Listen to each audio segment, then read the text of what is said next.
న్యాయమైనటువంటి దీక్ష. మీకు చాలామందికి జర్నలిస్టులకు ఇళ్ళు ఇచ్చినాం. మౌలాలగుట్ట దగ్గర అలాట్మెంట్ లెటర్ కూడా ఇచ్చినాం. ఈ రాష్ట్రంలోనే జర్నలిస్టులకు ఇల్లు కట్టింది మొట్టమొదటి ఈ రాష్ట్రంలోనే మహబూబ్ నగర్లో బ్రహ్మాండంగా ఇల్లు కట్టుకొని హ్యాపీగా ఉన్నారు. కొందరు గుర్తుపెట్టుకున్నారు, కొందరు మర్చిపోయారు. గుర్తుపెట్టుకున్నా గుర్తుపెట్టుకుపోయినా నా బాధ్యతగా ఇల్లు కట్టించిన, నా బాధ్యతగా జర్నలిస్టులకు ఇచ్చిన. మిగిలిన పోయిన వాళ్ళకు కూడా ఎలక్షన్ కోడ్ అయిన తర్వాత ప్రతి ఒక్క జర్నలిస్టు కిరాయింట్లో ఉండొద్దు, మా జిల్లాలో ఉన్న జర్నలిస్టులు సొంతం ఇంట్లో ఉండేటట్టు చేస్తా అని చెప్పి కూడా మీకు మాట ఇచ్చిన. ఒక 10-20% మిగిలిపోయింది, వాళ్ళకు కూడా ఇస్తా అని చెప్పి మాట ఇచ్చిన. కానీ మరి కాంగ్రెస్ ప్రభుత్వం రావడం జరిగింది. ఇళ్ళు ఖాళీగా ఉన్నాయి, ఇస్తారనుకున్నాం. విచిత్రం ఏంటంటే వాళ్ళు డ్యూటీపల్లిలో ఇల్లు కట్టేటప్పుడు కొంతమంది రాజకీయ నాయకులు అడ్డుకున్నారు, ఇక్కడ కట్టొద్దని. వీరన్నపేటలో అడ్డుకున్నారు, క్రిస్టియన్పల్లి కడుతుంటే అడ్డుకున్నారు, మౌలాలగుట్ట దగ్గర అడ్డంకు తెచ్చారు. అయినా ఇళ్ళు కట్టిన ఒక జర్నలిస్టులే కాదు, ఈ రాష్ట్రంలో పేద ఎస్సీ ఎస్టీలకు, పేద కులాలకు, రజకులకు, నాయ బ్రాహ్మణులకు, ఇట్లా వృత్తి కులాలకు, ప్లస్ అగ్రవర్గాలు ఉంటుంటే పేదవాళ్ళకు కూడా అందరికి కూడా ఇల్లు ఇచ్చినాం. ఇంకా చాలా ల్యాండ్ ఉంది. నెక్స్ట్ ఇయర్ అందరికీ ప్రతి ఒక్క కర్షకునికి ఇద్దాం, ప్రతి ఒక్క కార్మికునికి అందరూ చేద్దాం, జర్నలిస్టులకు 100% చేద్దాం. మీ దృష్టి ప్రతిపక్ష పాత్ర పోషించాలి. ఎవరు తప్పు చేస్తే వాళ్ళు ఎంబడి అడగాల. మీరు ఇల్లు కిరాయిలో ఉండి ఇబ్బందులు ఉండొద్దని చెప్పిన 80% వరకు అందరు కూడా ఇచ్చిన. ఇలా నేను జర్నలిస్టు కూడా దయచేసి విజ్ఞప్తి చేస్తూ ఉన్నా, కట్టిన ఎవరే కానీ ఒక 150 గజాల ఇండ్లలో కోటీశ్వరుడు పోయి ఉన్నాడు. ఎవడు అన్నదమ్ములు 5-6 మంది ఉంటే ఒకరికి ఇల్లు ఉండొచ్చు, ఇంకొకరికి ఇల్లు లేకపోతే ఉంటాడు.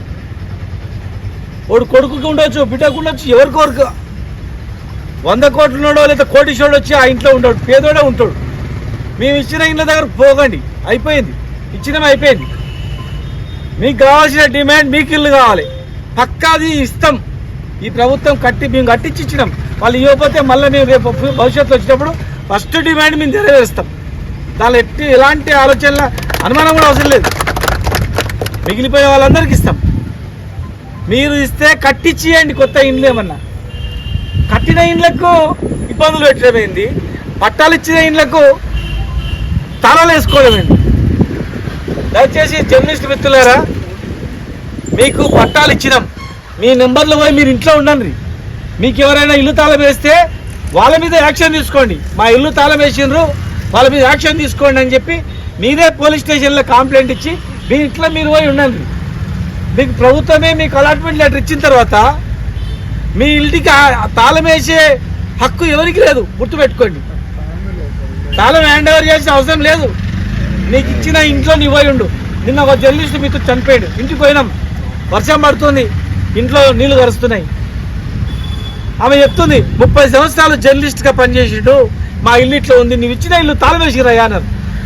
10th డే అయిన తర్వాత నీ ఇంట్లోకి నువ్వు మా ఎవడొస్తావు చూస్తా, పోయి తాళం వేసుకో, తెలుసుకొని ఉండిపో అని చెప్పిన. లేదు 10th డే అనేవాళ్ళు చేయిపో, జర్నలిస్ట్ని పిలువ అని చెప్పిన. కనుక మేము కట్టించి ఇల్లు ఇచ్చినాం, వాళ్ళ మీద కచ్చలు పెట్టకండి, వాళ్ళు తాళాలు వేయకండి. మీకు హక్కు లేదు తాళాలు వేసేది. మీరు కట్టించి ఇవ్వండి, ఇండ్లు సంతోషపడతాం. మీరు కూడా ఇవ్వండి, 1,00,000 ఇండ్లు ఇస్తున్నారు కదా, ఇవ్వండి. మీరు ఇస్తే మేము కూడా సంతోషపడతాం. కానీ ఇచ్చిన వాళ్ళను తిప్పలు పెట్టడం బాగుండదు. జర్నలిస్టులు కూడా నాకు రాలేదు కదా, వానికి వచ్చింది, వాళ్ళు మంచి ఇల్లు కట్టుకున్నాడు, ఆ ఇల్లు కూడా కొట్టాడు అనొద్దు. ఏదో ఇంకా అప్పు చేసో ఇల్లు బాగా కట్టుకుంటొచ్చు. మనోడు మంచి ఇల్లు కడితే సంతోషపడదాం మనం. ఇంత కార్నర్లో బోర్లో వచ్చింటారు అనుకో, పెద్ద ఇల్లు కడితే ఆ మావాడు కట్టిండ్రా, మావాడు కూడా తక్కువ లేదు, మంచి కట్టు అనుకున్నాం. నీకు ఇల్లు లేదు కదా, నాకు కూడా అలాంటి ఇల్లు కావాలి, కట్టుకుంటా, నాకు స్థలం ఇవ్వాలని అడగండి. అలా కట్టుకోవడానికి నువ్వు ప్రయత్నం చేయి. మనం కొట్లాడుకుంటే ఏమైందంటే మీకు పంచాయతీ పెడతారు, అలాట్మెంట్ ఉండదు, పాడు ఉండదు. మళ్ళీ మీకు ఇల్లు కావాలని ధర్నా చేస్తే వాళ్ళు వచ్చి మద్దతు తెలపాలి, మా వాళ్ళకి ఇవ్వాలి ఇల్లు అని. అట్లా మీరు ఆలోచన చేయండి, దయచేసి పెద్ద మనసుతో ఆలోచన చేయండి. మనం మొన్న ఇల్లు ఇచ్చేటప్పుడు 5, 1, 2, 62 కొన్ని జరుగుతుంటాయి. ఒక ఆయన ఇల్లు నాయన కూడా వస్తుండొచ్చు కాక, అదే హైదరాబాద్లో పెద్ద బంగ్లా కాదు, బంగ్లాదేశ్లో బంగ్లా కాదు, ఉంటే ఏదో 2 రోజులు ఇల్లు ఉండొచ్చు ఎక్కడైనా, వాళ్ళ నాయనదో వాళ్ళ అమ్మదో ఉంటుంది, వాళ్ళకి ఇడిచిపెట్టి వచ్చి ఉంటాడు. కనుక కఠిన ఇళ్ళ జైలు పోకండి. మీకు ఇల్లు కావాలని డిమాండ్ చేయటండి, ఖచ్చితంగా మీకు దొరుకుతాయి, ఇప్పిస్తాం, గ్యారెంటీగా ఈ ప్రభుత్వంతోనే ఇప్పిస్తాం.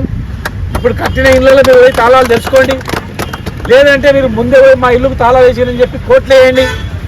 లేదు బీసీలు ఉంటే బీసీ కమిషన్కి వేయండి, ఎస్సీలు ఉంటే ఎస్సీ కమిషన్కి వేయండి, ఎస్టీలు ఉంటే ఎస్టీ కమిషన్కి న్యాయం చేయమని, ఓసీలు ఉంటే హ్యూమన్ రైట్స్కి ఇవ్వండి. మా ఇల్లు తాళాలు వేసిండ్రు, మాకు అలాట్మెంట్ లెటర్ ఉంది, మాకు ఎందుకు తాళాలు వేసిండ్రని. కనుక దయచేసి మీరు భయపడకండి. మీరు న్యాయమైన డిమాండ్ మీది. ఈ రాష్ట్రంలోనే మొట్టమొదటిగా జర్నలిస్టులకు ఇల్లు ఇచ్చింది మేము, అరటి పనులు బయట పనిచేసే వాళ్ళకి ఇచ్చింది మేము, బయట ఇస్త్రీ చేసే కార్మికులకు ఇచ్చింది మేము, కింద కూర్చొని గడ్డం గీకే మా నాయ బ్రాహ్మణులకు ఇచ్చింది మేము, మా లంబాడీ సోదరులకు ఇచ్చింది మేము, మా ఎస్సీ సోదరులకు, బాల సోదరులకు, బాలిక సోదరులకు, ముద్రాజులకు సోదరులకు, పేదవాళ్ళు రెడ్డిలో ఉన్న పేదవాళ్ళకు కూడా, పేదవాళ్ళకు బ్రాహ్మణులు, పేద బ్రాహ్మణులకు కానీ, పేద వైశ్యులకు కానీ, పేదరికానికి కులం లేదు, అన్ని కులాల్లో పేదలు ఉన్నారని చెప్పి పేదలకు ఇచ్చింది. ఎక్కువ పేదలు బడుగు బలహీన వర్గాల జాతులు ఉంటారు కనుక వీళ్ళకి ఇచ్చడం మేము. కనుక ఇచ్చిన వాళ్ళ మీద కచ్చ కట్టకని అయిపోయింది, సగం సంవత్సరం అయిపోయింది. ఇంకా సగం 2020లో వస్తుందని చూస్తున్నాం మనం ఎలక్షన్, ఇంకా 2 ఏళ్ళలో వస్తుంది. కనుక 2 ఏళ్ళ సమయం వృధా చేయకుండా మీరు కూడా కొన్ని ఇండ్లు కట్టించి ఇవ్వండి, సంతోషపడతాం. మనం అందరం ఎవరు అధికారంలో వచ్చినా పేద ప్రజల గురించి పనిచేద్దాం. మేము చేసినాం, ఒకవేళ మీరు మాకన్నా బాగా చేస్తామంటారు కదా, చేయండి, మేము సంతోషపడతాం, మేమేం విమర్శించాం. కానీ అనవసరమైన వేధింపు చేస్తే అది మంచి పద్ధతి కాదు. తెలియక మా ప్రభుత్వం కూడా జరిగినాయి, దాన్ని మేము సరిదిద్దుకుంటాం. మీరు కూడా తప్పులు చేయకుండా మీరు సరిదిద్దుకోండి, కానీ అనవసరమైనటువంటి వివాదాలు చేయొద్దని చెప్పి వీళ్ళ న్యాయమైన డిమాండ్ను కలెక్టర్ గారు వెంటనే వచ్చి వీళ్ళ సమస్యలు పరిష్కారం చేయాలి. చాలా భూములు ఉన్నాయి మహబూబ్ నగర్లో, చాలా ల్యాండ్ అక్వైర్ చేసినాం, చాలా ల్యాండ్ అవైలబుల్ ల్యాండ్ ఉంది. ఖాళీ ప్లేస్లలో వీళ్ళకి 200 గజాలు ఇస్తామన్నారు కనుక 200 గజాల ల్యాండ్ వీళ్ళకి గ్యారంటీ ఇవ్వాలి. మీరు కొనేది లేదు, జైలు నుంచి పెట్టేది లేదు, ప్రభుత్వ భూమి ఉంది, వీళ్ళకి ఇస్తామన్నా వీళ్ళకి న్యాయమైన హక్కు ఇవ్వాలి. అలాట్మెంట్ అయిన ఇండ్లకు తాళాలు వెంటనే వాళ్ళ తాళాలు వాళ్ళు తెలుసుకుంటారు. మీ తాళాలు వేసే హక్కు మీకు లేదు. అలాట్మెంట్ చేసిన తర్వాత ఇండ్లు అలాట్ అయిన తర్వాత తాళాలు వేసే హక్కు ఎవరు కూడా లేదు. కనుక మీ న్యాయమైన డిమాండ్ గవర్నమెంట్ ఒకవేళ అధికారులు చేస్తే, ఏ అధికారి అయితే నీ ఇల్లు తాళం వేస్తాడో నేను వేసినా అని చెప్తే ఆ అధికారి మీద మీరు కొట్టుకొని పోండి. మీరు తాళాలు వేసిన యాక్షన్ తీసుకొని ముందు లెటర్ ఇవ్వండి, ఎస్పీ గారికి, కలెక్టర్ గారికి లెటర్ ఇవ్వండి. మా ఇల్లు తాళాలు వేసిండ్రు, ఎవరు తాళాలు వేసిర్రు, వాళ్ళకి హక్కు లేదు, మా ఇల్లు డ్యామేజ్ చేసిండ్రు, యాక్షన్ తీసుకోండి అని చెప్పి పెట్టండి. పెట్టిన తర్వాత మీ ఇళ్ళకి మీరు ఓండి, ఎవరు భయపడకండి. మీ ఇల్లు ఎంటక ఎవరు కూడా పీకలేరు. మేము అలాంటి చేసినాం, అయిపోయింది. మీకు జర్నలిస్టుల దగ్గరికి జోలికి వస్తే ఎవరు జర్నలిస్ట్ జాలకు ఎవరు వస్తారో వాళ్ళకే ఇబ్బందులు ఉంటాయి. మీరేం భయపడకండి. మీరు భయపెట్టించేటోళ్ళు, మీరు భయపడితే ఎట్లా? న్యాయం తెలిసిన వాళ్ళు, హక్కు తెలిసిన వాళ్ళు, రూల్స్ తెలిసిన వాళ్ళు మీకు అలాట్మెంట్ అయిన తర్వాత ఏమి ఏమైనా 100 కోట్ల ఆస్తేది 2 రూమ్లు కట్టించి ఇచ్చినాం, దానికి ఏమి ఎంక్వైరీ ఏంది, చేసేది ఏంది? అది కట్టమని వాళ్ళని కట్టించి ఇవ్వమని చెప్పందాం. మంత్రి గారిని కలవండి, ముఖ్యమంత్రి గారిని కలవండి. నేను కావాలంటే టైం తీసుకుందాం, ముఖ్యమంత్రి గారి దగ్గర పోదాం. ముఖ్యమంత్రి గారి సొంత జిల్లాలో మరి ఇట్లా అలాట్మెంట్ అయిన ఇండ్లకు తాళాలు వేస్తున్న వస్తుంది, చెడ్డ పేరు వస్తుంది, మంచి పద్ధతి అని అడుగుదాం. కనుక ఏ ఆఫీసర్ అయితే మీ తాళాలు వేస్తారో అది తప్పు. మీ ఇండ్లకి మీరు పోండి, తాళాలు వేసిన మీరు యాక్షన్ తీసుకోమని ముందు దరఖాస్తు ఇవ్వండి. లేదనుకుంటే లీగల్గా మీరు ప్రొసీడ్ కావాలని, మీ న్యాయమైన డిమాండ్కు నా యొక్క మద్దతు ఖచ్చితంగా ఉంటుందని, ఖచ్చితంగా భవిష్యత్తులో మళ్ళా టీఆర్ఎస్ పార్టీ అధికారంలోకి వస్తుంది గ్యారంటీగా. వాళ్ళ మిగిలిపోయిన వాళ్ళందరూ కూడా మేము ఇండ్లు ఇస్తాం, మీరు అదే రేపు పడొద్దు అని చెప్పి మీ అందరికీ మీ ద్వారా తెలియజేస్తాం.